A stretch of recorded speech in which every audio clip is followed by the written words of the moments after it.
Welcome to what I eat in a day. ನಾನು intermittent fasting ಮಾಡ್ತಾ ಇರೋದು. ನನ್ನ ಫಸ್ಟ್ ಮೀಲ್ ಸ್ಟಾರ್ಟ್ ಆಗೋದು ಬೆಳಗ್ಗೆ 12 ಗಂಟೆಗೆ. ಅದಕ್ಕಿಂತ ಮುಂಚೆ ನಾನು ಬೆಳಗ್ಗೆ ಬಿಸಿನೀರನ್ನ ಕುಡಿತೀನಿ.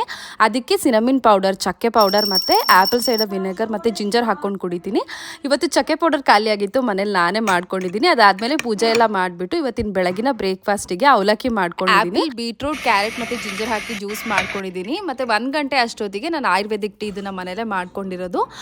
ಟೀ ಕುಡಿದ್ಬಿಟ್ಟು ಮಧ್ಯಾಹ್ನದ ಲಂಚಿಗೆ ನಾನು ಇವತ್ತು ವೆಜಿಟೇಬಲ್ ಕಿಚಡಿ, ಚಿಕನ್ ಕರಿ ಇತ್ತು ಲೆಫ್ಟ್ ಓವರ್, ಅದ್ರ ಜೊತೆಗೆ ಕುಕುಂಬರ್ನ ಕೂಡ ತಿಂತಾ ಇದ್ದೀನಿ.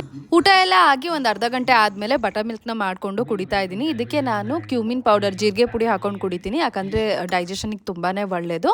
ಅದಾದಮೇಲೆ ಈವ್ನಿಂಗ್ ನಾನು ಕರ್ಬೂಜದ ಹಣ್ಣು ಜೊತೆಗೆ ಗ್ರೀನ್ ಟೀನ ಕುಡಿತಾ ಇದ್ದೀನಿ. ನೈಟ್ ಡಿನ್ನರಿಗೆ ನಾನಿವತ್ತು 7:30 ಅಷ್ಟೊತ್ತಿಗೆ ಮಾಡ್ತಾ ಇದ್ದೀನಿ. ಅದೇ ನನ್ನ ಲಾಸ್ಟ್ ಮೀಲ್ ಆಗಿರುತ್ತೆ. ಸ್ಯಾಲೆಡ್ ಡ್ರೆಸ್ಸಿಂಗ್ನ ನಾನು ಟೋಫು ಮತ್ತು ಮಕಾನ ಹಾಕ್ಬಿಟ್ಟು ಮನೇಲೇ ಮಾಡ್ಕೊಂಡಿದ್ದೀನಿ. ಆ್ಯಂಡ್ ಅಷ್ಟೇ. ಇದಾದಮೇಲೆ ಗ್ರೀನ್ ಟೀನ ಕುಡಿದು ಡೇನ ಏನು ಮಾಡ್ತೀನಿ.